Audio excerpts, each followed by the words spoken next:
Hi అండి, welcome to Padma home foods. నేను మీ పద్మ. ఈరోజు మన ఛానల్లో నేతి బొబ్బట్లు రెసిపీని మీతో షేర్ చేస్తున్నానండి. మరి ఉగాది పండుగ వస్తుంది కదా, ఈ ఉగాదికి ప్రతి ఒక్కరు కూడా నేతి బొబ్బట్లను అయితే ప్రిపేర్ చేస్తూ ఉంటారు. మరి నేను ఈ విధంగా ప్రిపేర్ చేస్తున్నాను. ఈరోజు వీడియోలో అయితే చూసేయండి. ఇది నేను మా కొలీగ్ కలిసి ప్రిపేర్ చేసాము. ఇక్కడ నేను ఒక 1 కప్పు శనగపప్పును తీసుకొని ఒక 2-3 సార్లు వాష్ చేసుకొని ఫ్రెష్గా వాటర్ని వేసుకొని 2 గంటల ముందు అయితే నానబెట్టుకున్నానండి. ఈ కప్పుతో నేను 1 కప్పు పప్పును అయితే తీసుకున్నాను అనమాట. ఫ్రెష్గా వాటర్ని వేసుకొని అలాగే కుక్కర్లోకి ఇలాగే వాటర్తో వేసుకొని కొన్ని వాటర్ని యాడ్ చేసుకొని మూత పెట్టుకొని ఒక 3 విజిల్స్ వచ్చే వరకు కుక్ చేసుకోవాలి. ఆ ప్రెషర్ అంతా పోయే వరకు మనం పిండిని అయితే కలుపుకుందామండి. ఇక్కడ 2 కప్పుల పిండిని తీసుకుంటున్నానండి. ఇందులోకి మనం రుచికి సరిపడా సాల్ట్ని అలాగే ఒక 1/2 టీ స్పూన్ పసుపు మంచి కలర్ కోసం అండి. తర్వాత నెయ్యి కానీ నూనె కానీ వేసుకోండి. ఈ విధంగా వేసుకున్న తర్వాత పిండిని మొత్తం కూడా కలుపుకుంటూ మిక్స్ చేసుకోవాలి. ఈ విధంగా పిండిని అంతా కూడా ఒకసారి కలుపుకున్న తర్వాత కొంచెంగా వాటర్ని వేసుకొని పిండి ముద్దనైతే కలుపుకోవాలండి. వాటర్ ఒకసారి వేసేస్తే మాత్రం లూజ్గా అయిపోతుంది. కాబట్టి వాటర్ని మధ్యలో కొంచెంగా యాడ్ చేసుకొని పిండి ముద్దనైతే ప్రిపేర్ చేసుకోవాలి. ఇక్కడ చూడండి, పిండి కన్సిస్టెన్సీ అనేది ఈ విధంగా ఉండాలండి. పిండిని ఈ విధంగా కలుపుకున్న తర్వాత మనం ఇందులోకి పైనుంచి కొంచెం ఆయిల్ని అప్లై చేసి బాగా నీట్ చేసుకోవాలండి. ఈ విధంగా ఒక 1 టీ స్పూన్ వరకు ఆయిల్ని వేసుకొని బాగా నీట్ చేసుకోండి. ఒక 5 నుంచి 6 నిమిషాల పాటు బాగా నీట్ చేసుకున్నారంటే పిండి అనేది సాఫ్ట్గా అవుతుంది.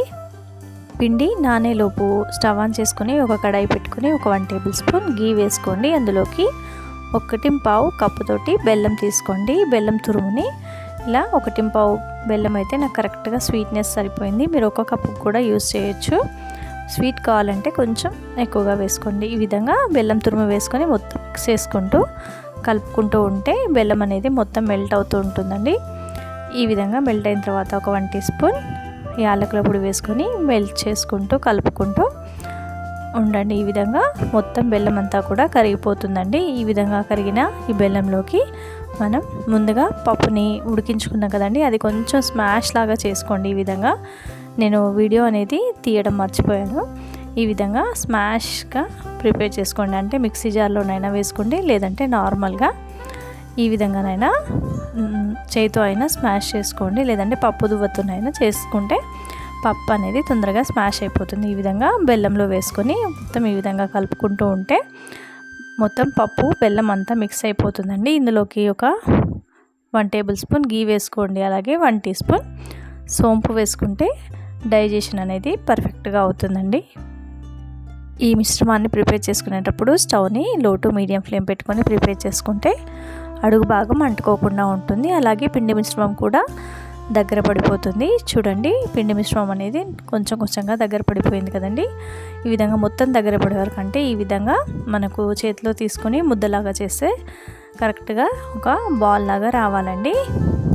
ఇప్పుడు బొబ్బట్లని ప్రిపేర్ చేసుకుందామండి. పిండి మరొకసారి నీట్ చేసుకొని గీని అప్లై చేసుకుంటూనే ఈ విధంగా చపాతీలాగా తాల్చుకోండి. చిన్న ముద్దలు చేసుకున్న తర్వాత ఈ విధంగా చపాతీలాగా తాల్చుకుంటే మనకు చూడండి బొబ్బట్లలో పెట్టుకునే పూర్ణం అనేది ఈ విధంగా కన్సిస్టెన్సీ రావాలి. ఇప్పుడు మధ్యలో పెట్టేసి నేను వీడియో క్లిప్లో చూపిస్తున్న మాదిరిగా ప్రిపేర్ చేసుకోండి. తొందరగా ఈజీగా బొబ్బట్లు అనేవి ప్రిపేర్ చేసుకోవచ్చు. ఈ విధంగా చేయితో అయినా కూడా మీరు ప్రిపేర్ చేసుకోవచ్చు. ఈ విధంగా ప్రిపేర్ చేసుకున్న ఈ బొబ్బట్లని ప్యాన్ పైన వేసుకొని మనం అటు ఇటు నెయ్యి వేసుకుంటూ కాల్చామంటే ఎంతో టేస్టీ యమ్మీ బొబ్బట్ల రెసిపీ అనేది రెడీ అయిపోతుంటుందండి. చాలా సింపుల్గా చాలా ఈజీగా మనం బొబ్బట్లను అయితే ప్రిపేర్ చేసుకోవచ్చు. చూడండి, ఇటు అటు తిప్పుకుంటూ మనము మంచి కలర్ వచ్చే వరకు కూడా కాల్చుకోవాలి. ఉగాదికి ఒకసారి నేను చేసిన మెథడ్లో మీరు కూడా ట్రై చేయండి. తప్పకుండా మీకు టేస్ట్ నచ్చుతుంది. ఇదే ప్రాసెస్లో మళ్ళీ అన్ని బొబ్బట్లు కూడా ప్రిపేర్ చేసుకుంటే సరిపోతుందండి. ప్యాన్ పైన ఇటు అటు బొబ్బట్లు వేసుకొని గీ వేసుకొని కాల్చుకున్నామంటే ఎంతో టేస్టీ యమ్మీ ఉగాది స్పెషల్ బొబ్బట్లు రెసిపీ, అంటే తెలంగాణ సైడ్ భక్షాలు అని కూడా అంటారండి. భక్షాలు రెసిపీ అనేది రెడీ అయిపోతుందండి. ఈ విధంగా చూడండి, మంచి కలర్తో మంచి టెక్స్చర్తో భక్షాలు రెడీ అయిపోయండి. మరి ఒకసారి నేను చేసిన ప్రాసెస్లో మీరు కూడా ట్రై చేయండి, మీకు కూడా తప్పకుండా నచ్చుతుందని అనుకుంటున్నానండి. మరి వీడియో నచ్చినట్లయితే తప్పకుండా లైక్ చేయండి, షేర్ చేయండి, నా ఛానల్ని సబ్స్క్రైబ్ చేసుకొని పక్కనే ఉన్న బెల్ సింబల్ని యాక్టివేట్లో పెట్టుకున్నట్లయితే నేను ఈ వీడియో అప్లోడ్ చేసినా మీకు నోటిఫికేషన్లో వస్తుంది. Thanks for watching.